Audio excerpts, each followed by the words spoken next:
dipertemukan dengan bulan Ramadan yang mulia ini. Dan alhamdulillah, kesemua doa-doa kita telah diterima oleh Allah.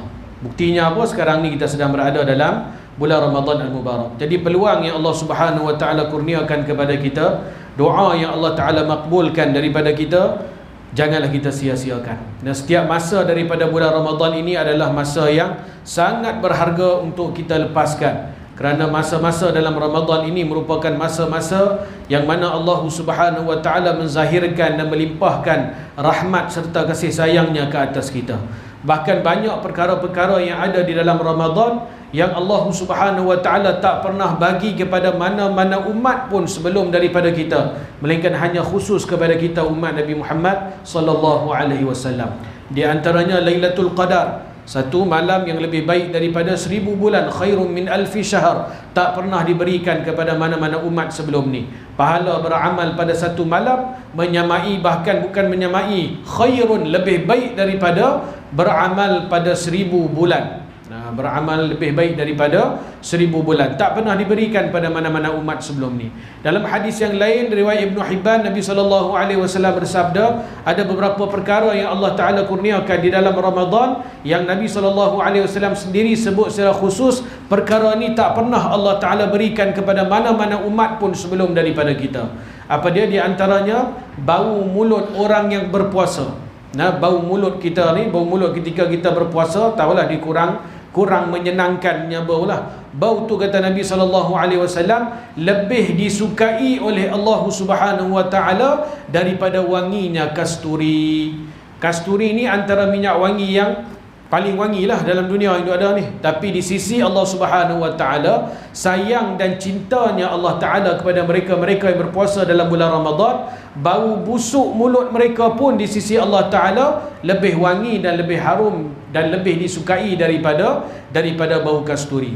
Sebagai ulama menafsirkan hadis ini mengatakan, pada yaumul qiyamah nanti, bila mana dibangunkan umat Nabi Muhammad sallallahu alaihi wasallam, di antara pengenalan mereka selain daripada kesan wudu yang bercahaya, sebagai tanda kita umat Nabi sallallahu alaihi wasallam, satu lagi tandanya ialah bau mulut mereka harum, lebih harum daripada bau kasturi. Ini khas hanya untuk umat Nabi Muhammad sallallahu alaihi wasallam yang berpuasa di dalam bulan Ramadan. Sebab itulah dalam mazhab kita, mazhab Imam Syafi'i, kita dimakruhkan untuk bersugi selepas gelincir matahari. Gelincir matahari ni bila zuhur lah, masa waktu zuhur, dan lepas daripada zuhur tu sampai ke buka puasa, makruh sekiranya kita bersugi, kerana akan menghilangkan bau tu. Asalnya kita memang bersugi, memang nak bagi hilang bau, tapi dalam Ramadan sahaja. Disebabkan hadis tadi ni, bau mulut orang yang berpuasa disukai oleh Allah lebih daripada bau kasturi, maka dimakruhkan kita menghilangkan bau tersebut, kerana bau itu disukai dan dicintai oleh Allah Subhanahu wa taala. Dalam mazhab Hanafi, tak apa, dia boleh bersugi bila-bila masa pun, kerana perbezaan pendapat di antara Imam Abu Hanifah dan juga Imam Syafi'i rahimahullahu taala. Imam Abu Hanifah mengatakan bau busuk itu datangnya daripada perut yang kosong, tak makan perut kosong yang keluar bau tu. So dalam mazhab Hanafi, tak apa, nak sugi tak apa, dia tak menghilangkan bau tersebut. Tapi dalam mazhab Syafi'i, Imam Syafi'i kata tak, bau tersebut berasal daripada mulut. Kita tak makan, kita tak minum, air liur kita akan berkurangan, maka bila mulut kita kering akan mengeluarkan bau yang kurang menyenangkan. So bau tu daripada mulut, maka makruh seseorang itu bersugi ketika gelincirnya matahari sampailah ke buka puasa. Sebelum pada tu bersugilah, kan? Bukan kita jangan bersugi sebulan habis rosak gigi mah, kan? Bersugilah sebelum pada tu, waktu sok, waktu pagi tu kita nak bersugi, tak ada masalah. Baik muslimin muslimat dirahmati oleh Allah. Kemudian Nabi bersabda lagi, perkara yang Allah Ta'ala berikan kepada umat ini yang tidak pernah diberikan kepada mana-mana umat sebelum ini, iaitulah ikan-ikan yang berada di dalam laut akan mendoakan maghfirah dan keampunan kepada orang-orang yang berpuasa hinggalah mereka berbuka puasa. Ikan tu ada dalam laut berapa ekor, kita pun tak tahu berapa ekor ikan. Hari-hari orang duk tangkap ikan bertantan seluruh dunia. Seluruh dunia dah berkeluar ikan daripada laut bertantan, tak pernah habis. Tak pernah keluar pula dalam berita ke apa ke ikan tenggiri mengalami kepupusan. Tak pernah dengar. Gelama lagi lempak mata kai kosong tu bila pun tidak dapat gelama. Tak pernah nak habis gelama ke ikan apa pula, tak pernah habis. Jadi banyak mana ikan wallahu taala alam yang ada dalam laut. Dan kata Nabi SAW, kesemua ikan-ikan ini akan mendoakan keampunan kepada umat Nabi Muhammad SAW yang berpuasa. Mula daripada subuh dia mula puasa tu sampai sebelum buka puasa, kesemua ikan-ikan dalam laut mendoakan keampunan. Dalam riwayat Ibn Hibban, dia ada riwayat yang lain, dia kata dia menggantikan lafaz ikan-ikan tersebut dengan malaikat-malaikat. Yakni malaikat akan mendoakan keampunan kepada umat Nabi Muhammad SAW yang berpuasa, daripada dia mula puasa sampai dia buka puasa. Selama tu berapa jam kita duk puasa tu, malaikat sedang mendoakan kepada Allah, ya Allah ampunkanlah dosa si fulan ini, ya Allah ampunkanlah dosa si fulan ini. Yang ni pun Allah Ta'ala tak pernah bagi pada mana-mana umat sebelumnya. Dan juga kata Nabi SAW, di antara kelebihannya lagi ialah apabila tibanya malam terakhir daripada bulan Ramadan, maka akan diberi keampunan umum kepada semua orang-orang yang telah menunaikan hak Ramadan, yang telah berpuasa dalam bulan Ramadan. Semua dosa-dosa diampunkan oleh Allah, kata Nabi SAW. Pada bila malam terakhir daripada bulan Ramadan, last day puasa, malam raya lah, sunat raya, maka Allah Ta'ala ampunkan semua dosa-dosa orang-orang yang berpuasa. Masya Allah. Sahabat bila dengar, dia puasa pelik sikit, dia bertanya pada Rasulullah, ya Rasulullah, yang diberi keampunan dosa semua tu, adakah untuk malam Lailatul Qadar ke tu?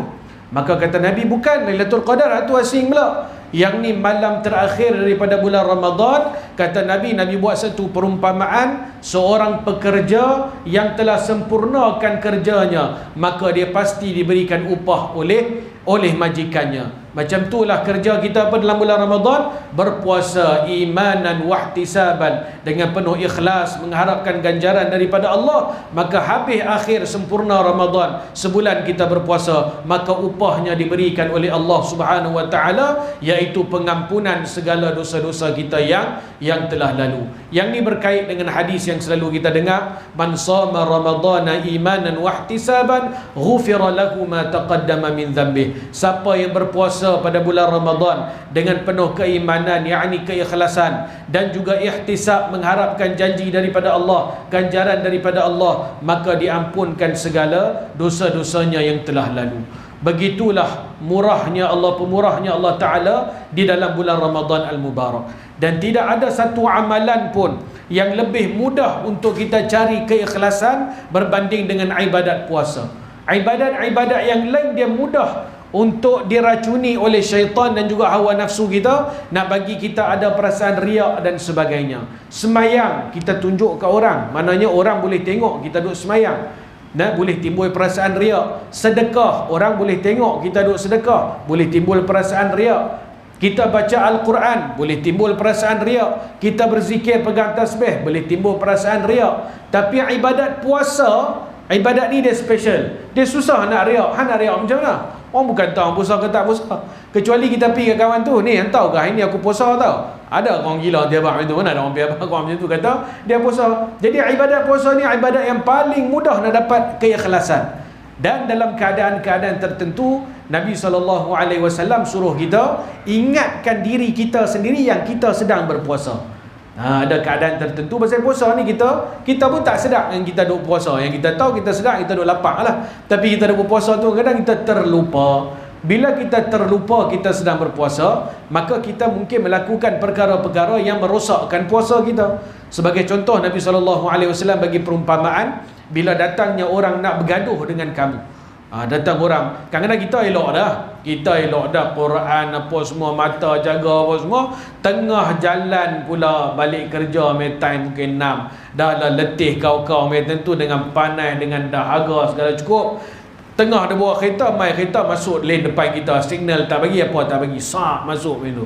Yang tu kalau ikut amarah, kalau ikut nafsu kita nak marah tu, memang macam-macam selawat nanti keluar mulut kita lah kan. Tetapi keadaan macam tu, bila timbul saja rasa nak marah, bila timbul rasa macam nak berdebat dengan orang dan sebagainya, maka Nabi SAW kata, ingatkan diri kamu sendiri, inni saim, inni saim. Habaqkan diri sendiri, aku duk puasa, aku duk puasa. Maka akan mencegah kita daripada merosakkan puasa kita sendiri. Kadang-kadang ni ujian daripada Allah. Pasal ganjaran besar sangat Allah Ta'ala nak bagi ni. Kadang-kadang takkan Allah Ta'ala nak bagi free-free macam tu ya. Kalau tak ada ujian, dia akan ada ujian. Akan ada ujian. Balik rumah anak bising rasa nak marah, ingatkan diri sendiri, aku sedang berpuasa. Balik rumah berlaku apa-apa benda tak apa kita nak suka, aku sedang berpuasa. Di tempat kerja kita berlaku perkara-perkara yang kurang menyenangkan diri kita, aku sedang berpuasa. Ingatkan diri kita, kata Nabi SAW, dalam menghadapi cabaran-cabaran ni. Jangan kerana beberapa patah perkataan yang keluar daripada mulut kita, akhirnya pahala puasa kita jadi sia-sia. Kerana kata Nabi SAW, bukan sikit, ramai orang, kata Nabi, yang ni yang kita risau. Kata Nabi, ramai orang, kam min saimin, berapa ramai orang yang berpuasa, kata Nabi SAW, laisa lahu min siyamihi, tak ada apa yang dia dapat daripada puasa dia, illal ju'i wal atash, melainkan lapar dan dahaga. Ramai orang yang macam tu. Dan riwayat lain, rubba min saimin, samalah maknanya, berapa ramai orang yang sedang berpuasa. Ni bukan cerita orang tak puasa ni, tak puasa takbilah, ni orang puasa yang dalam daripada puasa dia dapat apa? Dapat lapar dan juga ada haga. Kerana apa? Di antaranya dia tidak menjaga perkara-perkara yang dilarang oleh Allah Subhanahu Wa Taala ketika berpuasa. Dia tak jaga mata dia sebagai contoh, dia tak jaga lidah dia, duk mengumpat orang lain, dan dia tak menjaga pendengaran dia, suka dengar benda yang lara, benda yang sia-sia, dia bergaduh dengan orang. Yang ni semua perkara-perkara yang akan merosakkan pahala puasa kita. Jadi dalam cabaran yang kita akan hadapi ketika kita berpuasa, alhamdulillah hari ini tarawih dah seminggu 7 hari dah. Maknanya ada lagi 3 minggu lah. Lagi 3 minggu ni macam-macam cabaran nanti mailah nak perhabis sebulan ni. Pasal apa? Nak dapat pengampunan daripada Allah Ta'ala. Pengampunan dosa berapa lama? Dosa setahun ke? Dosa 2 tahun ke? Dosa 3 tahun ke? Tak. Ma taqaddama min dhanbih. Semua dosa-dosa yang telah lalu akan diampunkan oleh Allah Ta'ala. Nak dapat tu akan ada ujian. Akan ada ujian, akan ada cabaran dalam puasa kita, dalam Ramadan kita. Kerja kita apa, kata Nabi? Ingatkan diri kamu, inni saim, aku sedang berpuasa. Bila datang saja perasaan nak buat benda-benda yang dilarang oleh Allah Ta'ala ketika kita berpuasa, ingatkan diri kita, aku sedang berpuasa. Dan ingatlah ancaman daripada Nabi SAW sendiri terhadap mereka-mereka yang mana akhir keluar daripada bulan Ramadan, akhir daripada bulan Ramadan, malam yang Allah Ta'ala nak bagi pengampunan. Tengok kawan ni tak dapat pengampunan daripada Allah Ta'ala. Dia masuk hari raya pertama tu dalam keadaan masih lagi buku catatan amalan dia menanggung dosa-dosa. Tu ada dosa. Kau mana dosa? Dia ni puasa macam mana boleh ada dosa lagi? Patutnya tak berlaku macam ni. Orang yang beriman, dia bila masuk bulan Ramadan, dia akan naik pangkat daripada orang beriman jadi orang muttaqin, orang yang bertakwa. Yang ni hasil daripada bulan Ramadan. Macam mana kawan ni boleh ada dosa lagi? Kerana dia tidak menunaikan hak Ramadan sebaik-baiknya. Dia tak jaga mata dia, tak jaga lidah dia, dia buat perkara-perkara haram, buat perkara-perkara dosa dalam bulan Ramadan. Akhirnya keluar daripada Ramadan pun masih belum diampunkan oleh Allah Subhanahu Wa Taala. Orang yang macam ni diumpamakan sebagai halaka, kata malaikat Jibril, orang yang binasa. Orang yang binasa. Kenapa dia tak binasa? Ramadan yang Allah Ta'ala menjanjikan pengampunan pun dia masih berani untuk buat dosa, dia masih lagi tak boleh dapat keampunan Allah. Maka bulan-bulan yang lain susah lagi lah orang yang macam ni nak dapatkan pengampunan Allah, nak apa dia istighfar dan bertaubat kepada Allah Subhanahu Wa Ta'ala. Jadi kita kena ingatkan diri kita, sakit baki Ramadan yang ada lagi beberapa hari saja lagi. Cepat masa berlalu ni cepat. Seminggu tak sedap, seminggu habis dah tarawih, 6 hari dah puasa, esok hari yang ke-7 kita berpuasa. Bahagian pertama daripada Ramadan tu dah nak habis dah. yang diumpamakan oleh Nabi SAW, bahagian yang banyak turunnya rahmat daripada Allah Subhanahu wa taala. Jadi manfaatkan sebaik-baik mungkin Ramadan kita. Tarawih kita alhamdulillah kita tunaikan, dan jangan kita tinggalkan tarawih bersama dengan imam sampai selesai, untuk mendapat fadilat khusus qiyamul lailah, fadilat beribadat sepanjang-panjang malam. Yang ni Allah Ta'ala tak bagi kepada amalan-amalan lain, melainkan sembahyang bersama dengan imam tarawih ni sampai habis, dapat pahala beribadat sepanjang-panjang malam. Pahala besar tu. Nah, Allah Ta'ala nak bagi pada kita. Kita punya ibadat sahur, kita punya segerakan berbuka, nah, dan juga amalan-amalan lain, tilawatul Quran. Semua tu kalau kita jaga sungguh-sungguh, nah, habis sebulan Ramadan, diri ni sendiri, iman kita ni akan rasa manis, akan rasa sedap. Pi sembahyang raya tu kita rasa satu feeling, air mata boleh keluar bila mana dengar imam baca apa dia mulakan bacaan dalam solat Aidul Fitri. Kalau dak lalu dia jadi pagi raya, dia kira fikir raya lah, fikir nak makan apa, lepas ni nak pergi rumah siapa, dia dekat tu ya. Dak, orang yang beriman tinggal ke Ramadan pagi hari raya tu, maka dia akan ada satu attachment di antara dia dengan bulan Ramadan, dan dia akan rasa keterdekatan diri dia dengan Allah Subhanahu wa taala. Nah, jadi sama-sama kita muhasabah diri kita. Ramadan semakin berlalu, nah, di mana kedudukan kita, adakah kita telah menunaikan hak Ramadan? Kalau belum terlambat, ada masa yang banyak untuk kita perbaiki diri kita. Dan begitulah sifat orang yang beriman, setiap masa sentiasa memperbaiki dirinya. Nah, di setiap masa dia akan memperbaiki diri dia, puasa dia, dan juga ibadat-ibadat lain dalam bulan Ramadan. Mudah-mudahan Ramadan kita diterima oleh Allah Subhanahu wa taala, menjadi sebab kita semua kita dalam surau ni, dosa kita semua diampunkan oleh Allah Subhanahu wa taala. Kita mendapat segala ganjaran, rahmat dan juga kebaikan yang dijanjikan oleh Allah Subhanahu wa taala dan juga Nabi sallallahu alaihi wasallam di dalam bulan yang penuh dengan keberkatan ini. Wallahu a'lam. Yang baik daripada Allah Subhanahu wa taala, salah silap dan kelemahan diri saya sendiri. Aqulu qawli hadza wa astaghfirullahal azim li wa lakum. Wassalamu alaikum warahmatullahi wabarakatuh.